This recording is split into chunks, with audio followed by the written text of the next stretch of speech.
Siç e përmendëm pak më parë, edhe temën të cilën e tham për sot, a kemi frikë nga krimi apo jemi mësuar të jetojmë me të, është një sfundo, motivin që e morëm është sepse sot kemi, siç e përmendëm më herët, kemi një të ftuar interesant këtu në studio, është në moshë shumë të re, i cili ka shkruar një libër goxha voluminos, që do ta diskutojmë, dhe është autori i librit Krimi organizuar në kontekstin rajonal dhe ndërkombëtar. Sot do të flasim për një fenomen që do më thënë një ndër fenomenet më të ndërlikuara të padukshme ta quajmë, të shoqërisë dhe të kohës sonë, krimin e organizuar, i frikshëm si term që e dëgjojmë, por është një realitet që fatkeqësisht nuk njeh kufi, që shpesh e ndjejmë ndonjëherë shumë afër, por për ta kuptuar më mirë këtë dimension, këtë botë, sot kemi në studio edhe autorin Riad Bejtullah, i cili na nderon sepse sonte do të bëhet edhe promovimi i librit dhe ne i themi mirëmëngjes dhe mirë se erdhe Riad. Mirëmëngjes edhe juve, mirë se u gjeta. Është kënaqësia jonë e veçantë që po bëjmë një promovim para promovimit në studio me gjithë shikuesit tanë. Unë ju falenderoj shumë për ftesën.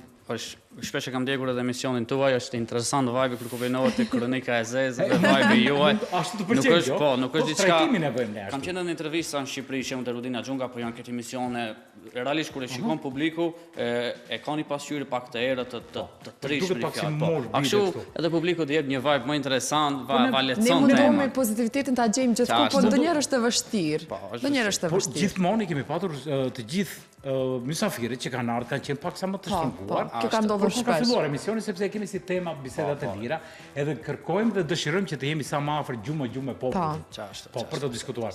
Unë do doja që të diskutojmë në lidhje me këtë librin, që është një libër, miqdashur, do doja që tua shfaq, është për ata e thashë se është goxha voluminos, dhe bëhet fjalë rreth 650 faqe. 650 faqe, një libër i cili për herë të parë po trajtohet në nënqellin ton, Republika e Maqedonisë së Veriut dhe nga një djalë i ri në moshë, të cilin po e shikojmë, krimi organizuar në kontekstin rajonal dhe ndërkombëtar. Për çfarë bëhet fjalë, do të flasim pas pak. Çfarë e shtyr Riadin pikërisht për të filluar dhe të nisë një hulumtim, do ta thoja në këtë rast, për të shkruar një libër të tillë, përse krimi nga filloi e gjithë nevoja akademike për të reaguar për një ndër temat më komplekse. Realisht, duke e parë, unë faktikisht studimet i fillova në Universitetin e Tetovës në kriminalistik në atë kohë. Duhet ndalem pak edhe te kjo pikë. Sa i përket kriminalistikës në Republikën e Maqedonisë së Veriut, realisht jo për shqiptarët, por në aspektin shqip ka qenë e dobët kjo. Shumë vonë është implementuar kriminalistika te ne. Ka qenë si sekret i mbajtur në Jo si sekret i mbajtur, po s'ka pas interesim nga s'ka pas interesim nga shqiptarët për shkak se për në gjuhën maqedone. Dhe realisht nëse kthehemi mbrapa në kohë, kthehemi në kohën e ish Jugosllavisë, regjimin atëherë, bëj fjalë në gjithë Jugosllavinë, si shqiptar, në atë kohë mund të kishte qenë kirurgu më i mirë, mund të kishte qenë profesori më i mirë, por asnjëherë s'ka kanë lejuar të jesh kriminologu më i mirë. Për shkak se kjo ka qenë pika më e ndjeshme e shtetit në atë kohë. Dhe çfarë do komsie tjetër? Po, ka qenë një nyje që cilët e ka lidhur shtetin. Dhe prandaj, por me kalimin e kohës, tani është demokracia, i kemi këto të drejta, por interesimi shqiptarëve realisht ka qenë i dobët. Edhe në ditët e sotme është i dobët. Pjesa tjetër, çka dua të ndalem, ka qenë edhe realisht në Maqedoninë e Veriut. Pjesa e gjinisë femërore në kriminalistikë ka qenë shumë e dobët. Unë atë kohë është organizuar mbajtje gara kriminalistike nga OKB-ja në Prishtinë dhe kishte 3 projekte më të mira do të financofshin. Dhe unë isha mbajtje po viti i parë. Dhe temën që zgjolla unë ishte atëherë inkurajimi i gjinisë femërore në shkencën e kriminalistikës. Dhe fitova vendin e dytë me financim nga 500 euro mbajtje në atë kohë për implementim. Prandaj ishte se si të inkurajojmë gjininë femërore të kyçen kësaj shkence, të marrin në studimin e kësaj dukurie me një farë forme. Për shkak se pengesat më të mëdha në terren, shembull, në punën kriminalistike, në shkencë, në kriminologji, është edhe nga gjinia femërore. Bëjmë fjalë ato psikologjin femër me femër. Shkenca e ka treguar që femrat janë investigatorët më të mira. Ashtu. Ka një shtisë të çuditshme. Janë edhe më detajiste. Që kanë në shtëpi. Dim ti bëjmë ato, domethënë analiza. Është me shkencë. Edhe pastaj me kalimin e viteve, realisht filluan kështu dal nga dal dhe filloi që të pëlqejë. Realisht kriminalistika është një oqean i gjerë. Domethënë nuk është një drejtim, shembull nga jashtë shikohet. Nga ja shikohet vetëm si kriminalistik, polici, po. A kur hyn brenda, është njëjtë si mjekësia. Ke mjekësinë e përgjithshme, pastaj ndahet në shumë drejtime të veçanta, po. Që mund të jesh ekspert në sektorin, shembull në njohurit për zbulimin e vrasjeve, por nuk mund të jesh ekspert në krim të organizuar ose nuk mund të jesh ekspert te vjedhjet. Secili drejtim e ka atë njohurinë e vet, është i specializuar, po, i ka specifikat e veta. Atë nuk mund të thësh jam i përgjithshëm, i njoh të gjitha. Edhe informacion të përgjithshëm. Po, informacion të përgjithshëm secili ka atë burimin kryesor. Pastaj me kalimin e studimeve, hulumtoja gjithmonë për në publik, sidomos në shqiptarët, gjithmonë ka qenë top tem mafia shqiptare. Çka është kjo?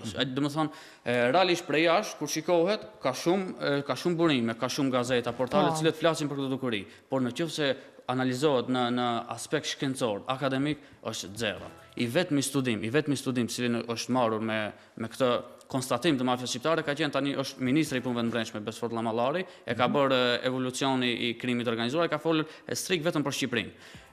Ai është burimi zyrtar, mund të them, nuk njoh dhe burim tjetër, po. Hulumtime të sakta, domethënë bazuar nga informacione burime të sakta. Ka pasur edhe, le të themi, revista tjera të cilat janë trajtime, ama nuk ka qenë diçka konkrete, kanë qenë të shkurta apo projekte dhe qëllimi im ka qenë kjo, të hulumtoj çfarë, të hulumtuar unë se s'kishte material. Çfarë bëra? Atëherë më lindi ideja që ta hulumtoj këtë dukuri. Domethënë, përderisa jam shqiptar, atëherë do ta hulumtoj dukurinë time si shqiptar. Edhe çfarë është më interesante atë se kur merja faktikisht mendime nga profesorët në të fillimet e mia, profesorët ishin si të thëmë, ishin pajtimet, për ishin pak skeptik, se tema ishte shumë e ndjeshme për një të ri të kyqës këtij drejtimi. A kur flisja me popullatën, për shembull me shoqërinë civile, pyetja e vetme që ishte më thonin, pse shkruan kundër shqiptarëve?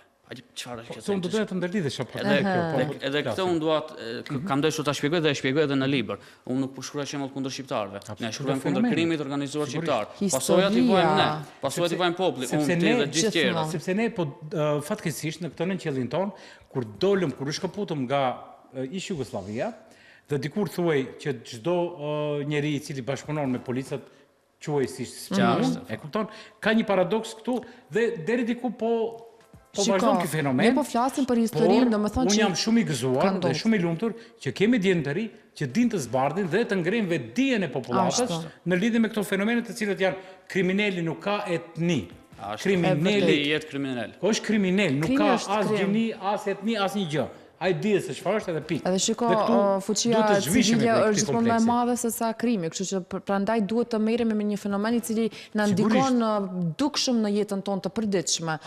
Siç e biseduam edhe më herët. Kërkoj ndjesë të ndërpreva, por e kemi pak kështu të gjithë kemi në gjak. Të cilën duhet të zhvishim një herë përgjithmonë si popull që ti perceptojmë gjërat tamam siç duhet të jenë. Unë e kuptoj realisht më kohët më të hershme, për shembull se s'ka patur edhe shumë akademik që e kanë trajtuar këtë temë, edhe gjithmonë ka patur akademik nga pjesa e serbëve, të cilët e kanë fryer këtë pjesë. Edhe kanë fryer, ka pasur edhe deviacione. Ka pasur deviacione, edhe prandaj përderisa tani kemi të rinë tanë, jemi ne si shoqëri. Pse mos ekspertët tanë ta konstatojmë se ku jemi me krim të organizuar, domethënë sicili në atë drejtimin e vet ta konstatoj.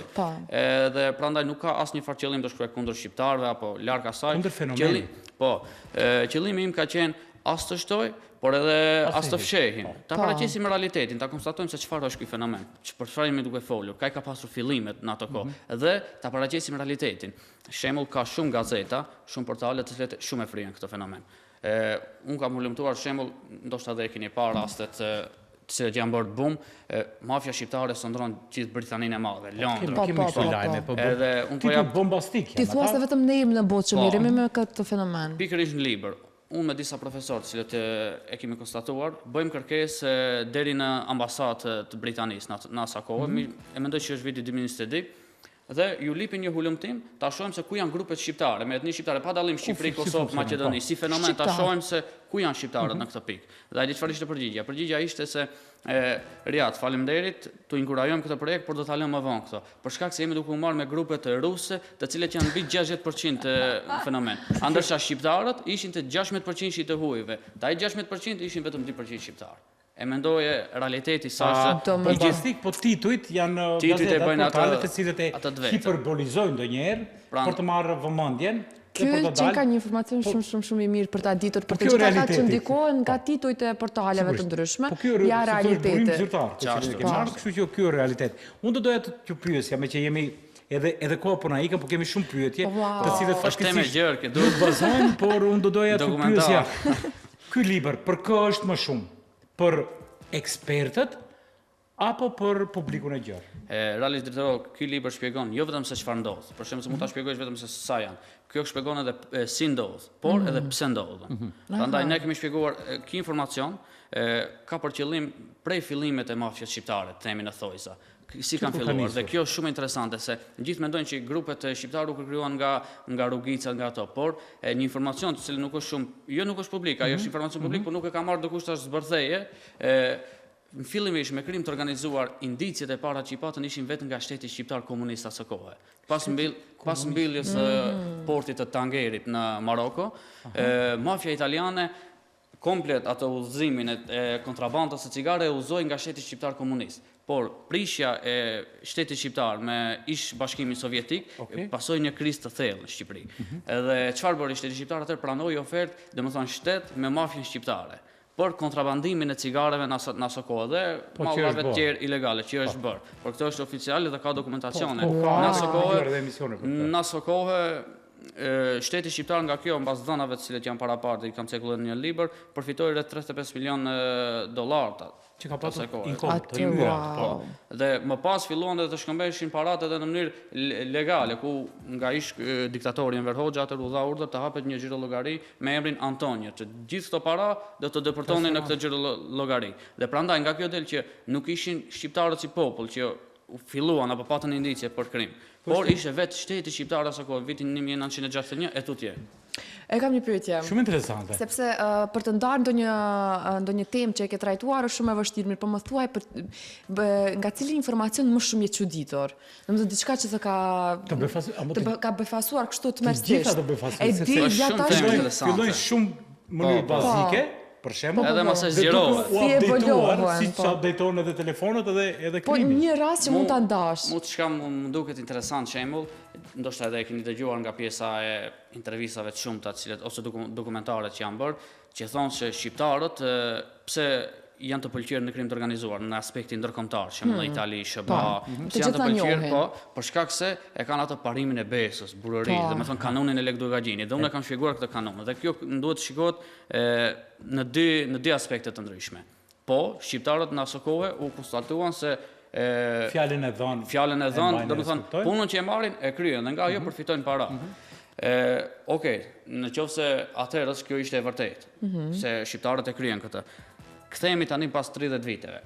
Në atë kohë shqiptarët ishin shembull të mbyllur në kohën e komunizmit, po edhe në Kosovë pe pjesa e luftës, edhe këtu tenë dhe çdo punë që u jepte ato patjetër e kryenin, për shkak se donin ishin shembull në pjesën e Evropës, se patjetër e kryenin ta kryenin ato punë që të krijojnë karrierë, po në presion, domethënë me një fjalë nuk ishin të dalur. Dhe çdo punë që u jepte ato e preferonin dhe e mirnin. Domethënë gjenin lloj mënyre vetëm për ta arritur qëllimin. Dhe tani, nëse atëherës shqiptarët u njeh kanë për rolin e kanonit të Lekdugagjinit, domethënë parimet e besës, po jo vetëm të rolit të kanonit Dugagjinit, por edhe kanone tjera të cilat implementohen. Atëherë tani shqiptarët mbas 20 viteve, tani shembull kemi raste të shumta, vrasjet vëlla me vëlla, vrasjet partner me partner brenda grupeve kriminale që ekzistojnë. Atëherës ku mbet ky parimi i Lekdugagjinit? Tani që shqiptarët i kanë punë të mirë në pjesën e krimit të organizuar, pse nuk respektohet ky parim? Domethënë nga kjo del që shqiptarët jo që donin ta respektonin atë parim, por nuk kishin zgjidhje tjetër. Por edhe më e tmerrshmja është që ne diskutojmë që vriten njerëz të pafajshëm, një gjë që po ndodh edhe shumë shpesh në vendin tonë, që është e tmerrshme. Në 5 vitet e fundit do ta përmend që kemi pasur edhe shumë vrasje të pafajshmëve, sepse unë e thash me drejtorin, ata që futen në krim, ndoshta dinë edhe fundin e tyre, ndoshta edhe fundin nuk e kanë shumë të gjatë. Po dikush me vedi ose pa vedi, kur vuajnë civilët, domethënë është një pjesë. E pikërisht kjo tregon edhe shumë për ne shqiptarë. Është interesant shembull si krahasim çfarë është shoqëria dhe çfarë shohin ekspertët. Shoqëria shembull kur e sheh pjesën atentateve, kur bëhen brenda grupeve mafioze, sidomos në Shqipëri, po edhe në vendet rajonale, domethënë fenomeni si shqiptar, atëherës ju krijohet bindja popullatës që këto grupe janë shumë të fuqishme, për shkak shikosh çfarë atentate bëhen. Në realitet, nëse shikohet në aspekt shkencor, vrasjet, atentatet tregojnë se grupi atëherë është duke ardhur fundi. Atëherë nuk e ardhë fundi. Po janë frymat e fundit, të cilët po bëjnë. Se për shkak një grup kur është i fuqishëm, asnjëherë nuk del si themi ne në mejdan. Domethënë e mba atë ritmin, sekretin që të mos merret. Në moment kur fillojnë atentatet, në aspekt shkencor atëherë sa grup mund të themi që jo është nga fundi, por fillojnë ato hapat e parë drejt fundit. Drejt humnerës, Po. të quhet. Edhe unë me që këtë mos kemi të shumta kështu, edhe mos përmendemi për krime, por fatkeqësisht gjendja faktike është kjo. Çfarë është kryesorja e këtij libri? Domethënë qëllimi kryesor çfarë ka qenë se llogaritet krimi organizuar, mafia, domethënë ai plotson termin e mafias shqiptare. Dhe unë këtë e kam shpjeguar. Por ta konstatuar se a ekziston mafia shqiptare, ato duhet të plotësojnë disa kritere, shembull. Shumë analistë, disa thonë ekziston, disa thonë nuk ekziston.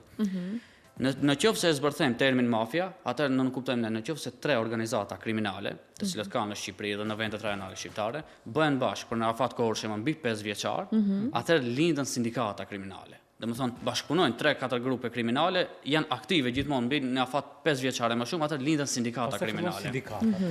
Pas asaj, në qoftë se pastaj 2 ose 3 sindikata bëhen bashkë, por në afat isto 5 vjeçar aktiv funksionojnë, atëherë lindën mafia e mirëfillt. Te shqiptarët, mbas analizës që e kam bërë, kemi pasur raste kur janë bashkuar 3 grupe. Kjo ka qenë rasti që është publik. Shembull, e dini rastin e Ervis Martina, që një kriminal i fuqishëm, shembull në bosi bastave që u njifte, dhe atëherë ai ishte shumë fuqi, krijoi shumë fuqi në Shqipëri. Dhe por ta eliminuar atë, nuk mundet vetëm një grup 2 ta eliminonin. Edhe çfarë bën? Edhe grupet që ishin në Asmëri u bashkuan për shkak eliminimin e atij.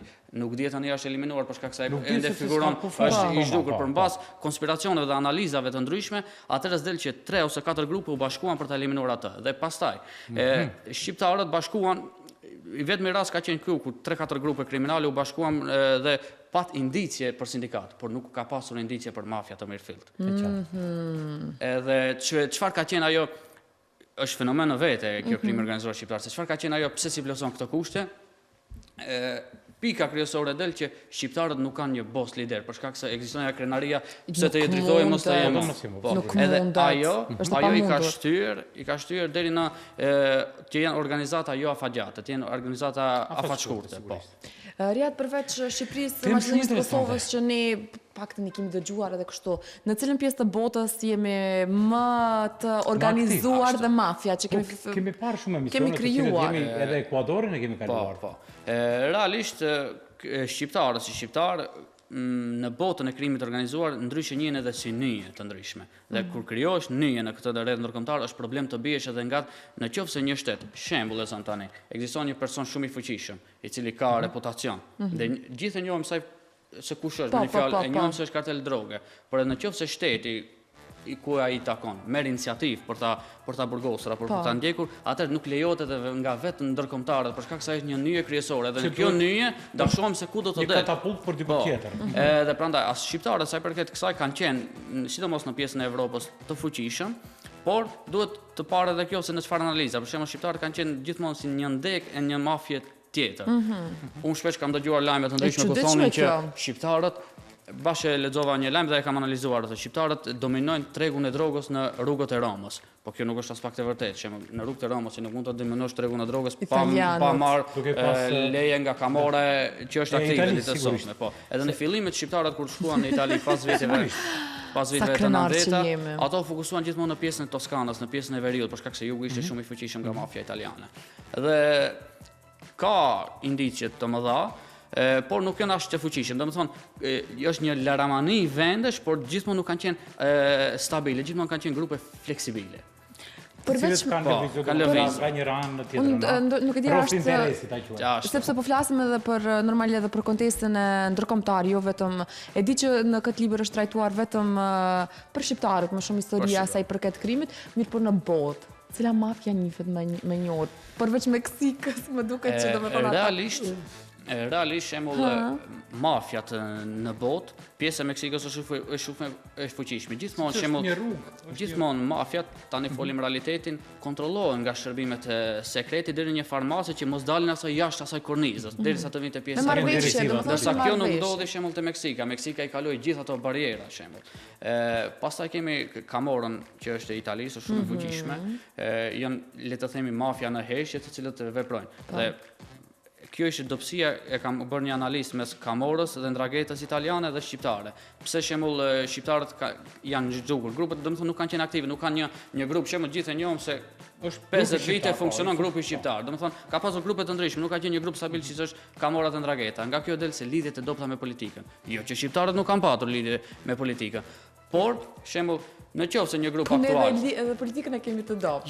Jo, në qoftë se një grup aktual që më ka funksionuar në aspekt 4 vjeçar, 5 vjeçar, 6 vjeçar, me ndërimin e qeverisë. Vjen shembull një parti tjetër, atë do grupet e sot, ajo nuk është mafia. Ajo është populli thotë klani gjithmonë klanin e tij e mbron. Ashtu. Dhe kjo është ajo përgjigja. Edhe në pjesën e Italisë, pjesa e Ndrangheta's, ata janë edhe politik bërës, domethënë nxjerrin deputet në parlamentin e tyre. Atëherë si mendon ta luftosh këtë mafia kur ti propozon kush do të jetë në pjesën e kuvendit? Sepse thuhet gjithmonë që mafia është 2-3 hapa përpara mendimeve të pushtetarëve ose të qeverive të ndryshme. Din se si ti trasojnë rrugët për të qenë gjatë gjithë kohës aktiv. Ne kemi shumë pak kohë, Valbona. Pastaj të shkojmë tek mesazhet, domethënë 2 pyetje të fundit. Unë dua të di sipas teja, sepse edhe në moshë shumë i ri dhe ke bërë me të vërtetë një ulëmtim fantastik. Unë jam e bindur që të kemi sërish në studio për një temë të caktuar.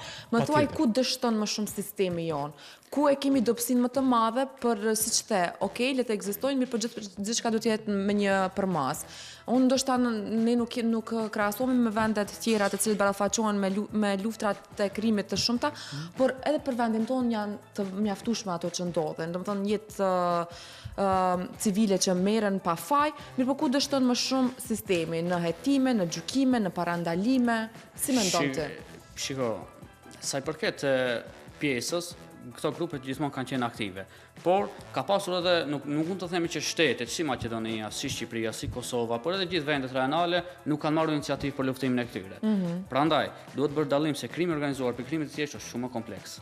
Pra nuk është aq i lehtë për të shembull nëse ndodhen një vjedhje në shtëpinë time, në shtëpinë tënde, ajo është krim personal që mund më prek në buxhet, në pronësinë time. Ase përket krimit organizuar, që pasojat janë shumë të rënda të cilët pasojat ne mund t'i shohim në arsim, në gjendjen shtetërore, në gjithë sferat e jetës, në politikë. Prandaj, dhe kjo dukuri ka qenë shumë më komplekse për të luftuar. Por unë pas këtij analizës që e kam ndjekur se si të luftohet kjo dukuri, unë e përgëzoj shtetin shqiptar, sidomos, por edhe shtetet rajonale, të cilët kanë marrë një iniciativë dhe kanë përkrahur krijimin e institucionit i pavarur siç ishte SPAK-u. SPAK-u solli shumë ndryshime, folim realisht në Shqipëri. Edhe nuk u pengua nga qeveria aktuale, të cilët thoshte dhe u mundsua. Zbuloi shumë njerëz bashkëpunëtor të politikës. Dhe mendoj që si te ne, si në Kosovë, si të vendet tjera ku mendoj për luftimin, tani nuk mund ta shëronjosim gjithmonë se krimi organizuar ekziston dhe do të ekzistojë. Ajo është fenomen në vete. Por të kemi një balans, ta zvoglojmë atë përqindje, le të themi. Dhe jo çdo kush të mund të ketë mundësi që të bëhet. Le të tollovitet pak habitati që të fillojnë të mendojnë pak më ndryshe. Sigurisht sepse në këtë vend ka drejtësi. Krijimi i një institucioni siç është SPAK, për shembull, me prokuror të pavarur dhe me dirigjim shembull të huaj amerikanë, jo me dirigjim të brendshëm, do të thonë zero kompetenca të ketë shteti aktual, atë më besoj që do të sillte jo 100%, po 50% të cilë ndryshime, atë do të ishim efikas edhe si shoqëri edhe si popull. Në 2 minutat e fundit urrojmë që të ndodhi kjo, unë sigurisht që një të riu i cili po na shikon tashmë, që ta kuptoj botën reale, që don të bëhet policë, që don ta lufton krimin, që ndoshta edhe po ndikohet nga sistemi. Do një pavedije po i lakmon rinia. Ajo, më problematike. Ka habitur shumë, shembull sidomos çdo film i hollywoodian që është krijuar me një mesazh të qartë që gjithmonë në fund të jetë të merret lakmi ai polici. Është vërtet. Dhe prandaj përkundrazi te ne shoqëria shqiptare, sidomos moshartarët e mi dhe të rinj tjerë, fokusohet gjithmonë ai krye mafiozi, i cili është me emër në rrethin tonë dhe gjithmonë favorizohet ai, domethënë nuk mund ti të flasësh kundër atij, domethënë si me prek në familje ato, edhe pse s'ka lidhje, ama idolizohet, domethënë secili e kanë figurën e kriminalit më shumë. E prandaj unë shoqërisë time, gjithë profesionistët të cilët kanë këtë rrugtim, ju kisha thënë që të vazhdojnë studimin e kriminalistikës, edhe ato që janë moshatarët në shkollë të mesme të vazhdojnë në këtë drejtim, është shumë drejtim interesant dhe i mirë për të trajtuar çështjet më komplekse. E kuptoj që është temë delikate, ka edhe jo vetëm kjo, por ka edhe shumë tema delikate. Paragjykime të shumta. Po, paragjykime të shumta se flat. Do të zvishemi për paragjykimeve, mundohemi që ta vendosim drejtësi një herë për gjithmonë në vend. I ftoj gjithë në studimin e kësaj shkence, me të vërtetë është një shkencë interesante. Sot në ora 19 bëhet promovimi i librit në promovimi në Teatrin Kombëtar Shqiptar këtu te ne. Do ketë mysafirë të ndryshëm, edhe besoj që të kalojmë mirë. Besoj, Fantastike. si që kaluam ne, Po. do të kalojnë edhe mysafirët Ashtu. kur do bëhet edhe promovimi. Unë të falenderoj shumë, Falenderoj dhe nuk juve. do doja dhe nuk do uroja që të them të kemi një vëllim të ditë, sepse do doja të ishim një shoqëri shumë e mirë, Ashtu, ashtu. që nuk do flasim Po. për krimet, për organizimet. Por lumtimet e tjera Por presim. Besoj që Besoj që urimi të shkon aty ku duhet, por nëse jo, do të kemi sigurisht vëllim të dytë. Faleminderit Faleminderit shumë shumë, Riat, ishte faleminderit juve. kënaqësi. Edhe u shto Sukses frindaria sot. jote. Sot.